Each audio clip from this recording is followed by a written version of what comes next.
साथियों, अभी तक आपने देखा कि कैसे कांग्रेस पार्टी की स्थापना हुई, कैसे महात्मा गांधी जी ने, सरदार पटेल जी ने, नेहरू जी ने, सुभाष चंद्र बोस जी ने और भी बहुत सारे क्रांतिवीरों ने कांग्रेस पार्टी को जन जन की आवाज बना दी थी। और नेहरू जी ने हिंदुस्तान की तरक्की के लिए क्या क्या कदम उठाए थे। उनके निधन के बाद भी कैसे कांग्रेस पार्टी ने अपना भरोसा जनता के प्रति कायम रखा। अब देखते हैं आगे की वो दास्तां जो एक इतिहास बन गई, जिसकी टीस आज तक विपक्ष को चुभती है।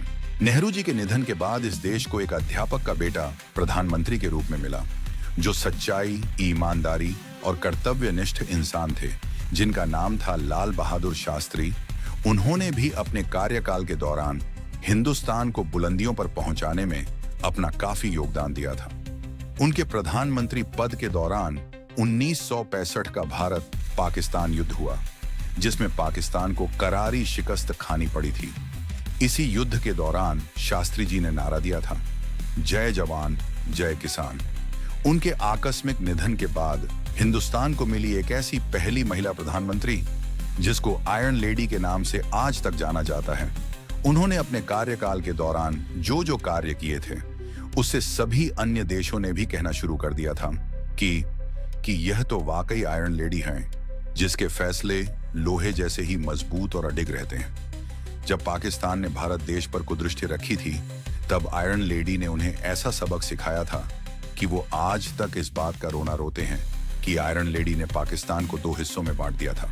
जी हाँ, वो थी विश्व प्रसिद्ध भारत देश की पहली महिला प्रधानमंत्री श्रीमती इंदिरा गांधी जी।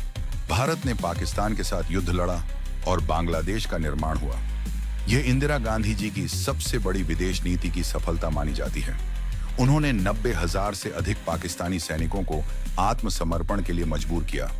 दुनिया के इतिहास में सबसे बड़े आत्मसमर्पणों में से एक हरित क्रांति, ग्रीन रेवोल्यूशन को बढ़ावा गेहूं और चावल के उत्पादन में आत्मनिर्भरता हासिल हुई।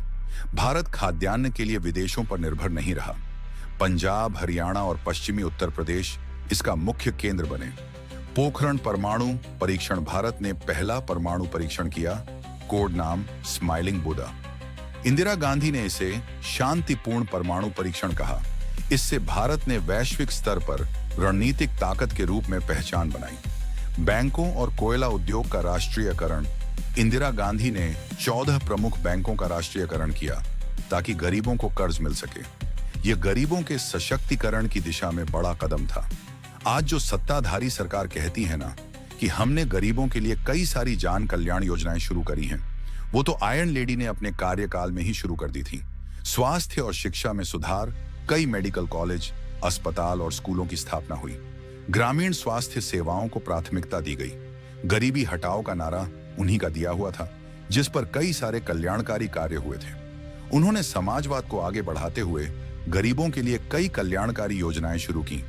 सार्वजनिक वितरण प्रणाली, ग्रामीण रोजगार योजनाएं आदि में विस्तार हुआ। अंतरिक्ष और विज्ञान में प्रगति, ISRO का विकास तेज हुआ। आर्यभट्ट नामक पहला भारतीय उपग्रह लॉन्च किया गया, सोवियत संघ की मदद से, इमरजेंसी। हालांकि यह विवादास्पद फैसला था, पर इसमें संविधान, मीडिया और चुनाव प्रक्रिया पर व्यापक प्रभाव पड़ा।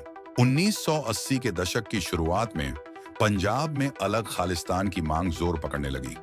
इस आंदोलन का सबसे चर्चित चेहरा बना संत जरनैल सिंह भिंडरांवाले, जो एक धार्मिक नेता था, लेकिन धीरे धीरे आक्रामक और उग्र हो गया। भिंडरांवाले और उनके समर्थकों ने अकाल तख्त स्वर्ण मंदिर के अंदर को अपने गढ़ की तरह बना लिया। Operation blue star. Indira Gandhi ji ने सेना को आदेश दिया कि वे स्वर्ण मंदिर परिसर में घुसकर भिंडरांवाले और उनके लड़ाकों को बाहर निकालें। यह सैन्य अभियान बहुत ही संवेदनशील और धार्मिक दृष्टि से विवादास्पद था, क्योंकि स्वर्ण मंदिर सिखों का सबसे पवित्र स्थान है। इसमें भारी तोपों और टैंकों का उपयोग हुआ। भिंडरांवाले मारा गया, लेकिन साथ ही सैकड़ों तीर्थयात्री और सैनिक भी मारे गए। बड़ी संख्या में सिखों ने इसे अपने धर्म पर हमला माना। सिख भावनाएं आहत हुईं। मंदिर को नुकसान पहुंचना बेहद निंदनीय माना गया। इंदिरा गांधी जी की हत्या, इंदिरा जी के 2 सिख अंगरक्षकों बेअंत सिंह और सतवंत सिंह ने उनके सरकारी निवास पर उन्हें गोलियों से छलनी कर दिया। यह हत्या ऑपरेशन ब्लू स्टार का बदला माना गया। इसके बाद दंगे और सामाजिक आक्रोश इंदिरा गांधी की हत्या के बाद दिल्ली और देश के अन्य हिस्सों में सिख विरोधी दंगे भड़क उठे। इंदिरा गांधी की हत्या राष्ट्र में गहरा शोक, कांग्रेस पार्टी और जनता दोनों भावनात्मक रूप से टूट चुके थे। देश को एक स्थिर नेतृत्व की सख्त जरूरत थी जो इस संकट की घड़ी में देश को संभाल सके। इंदिरा गांधी के परिवार का असर नेहरू गांधी विरासत, राजीव गांधी इंदिरा जी के बेटे थे और नेहरू गांधी परिवार की पहचान देश में बहुत गहरी थी। जनता और पार्टी कार्यकर्ताओं के मन में यह विश्वास था कि सिर्फ इंदिरा जी का बेटा ही देश को जोड़ सकता है। अनुभवी नेताओं की सर्वसम्मति, तत्कालीन राष्ट्रपति ज्ञानी जैल सिंह ने शाम को ही राजीव गांधी को प्रधानमंत्री पद की शपथ दिलाई।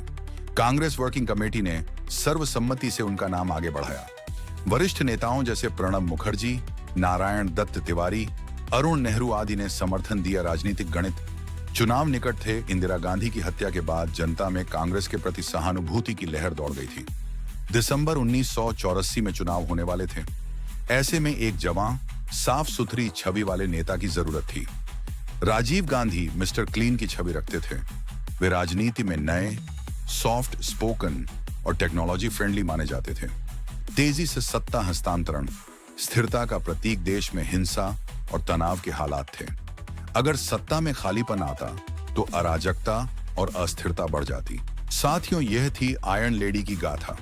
इसके आगे का वर्णन हम इसके अगले भाग कांग्रेस एक विचारधारा भाग 3 में देखेंगे, जहां आपको पता लगेगा कि कैसे हमारे भारत देश में टेलीकॉम क्रांति आई और कंप्यूटर के आने से हमारे हिंदुस्तान ने कितनी तरक्की पाई।